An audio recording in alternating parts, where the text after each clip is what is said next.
วิ่งแย่ร้องเพลงร้องเพลงร้องเป็นเพลงในการตบมือได้นะคะแต่ละคนสามารถตบมือพร้อมกับจังหวะได้นะคะโอ้ยมันตุ้งเสีย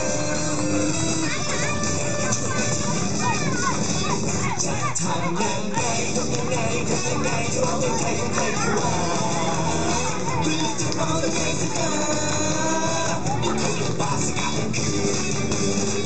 สนุกจะร้องเพลงอะไรวันนี้ร้องเพลงอะไรดีล่ะ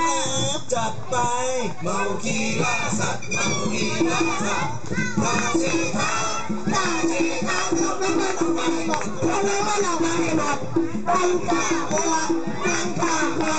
คีล่าสัตว์เมาคีล่าสัตว์มาสิครับมาสิครับทุกข์ไม่ต้องไปหมดเพราะว่าเราไม่หมดตั้งตาหัวตั้งตาเมาเอาอย่านั่งนิ่งแล้วมือตีแล้ว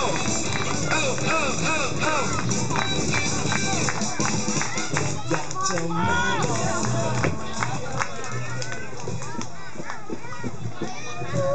พวกเราชาวนักแสดงน้องคี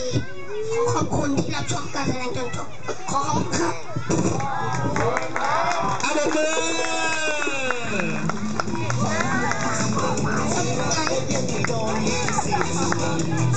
ให้ทุกคนช่วยคิดจะทำยังไงจะร้องเพลงไทยสักใจดีกว่า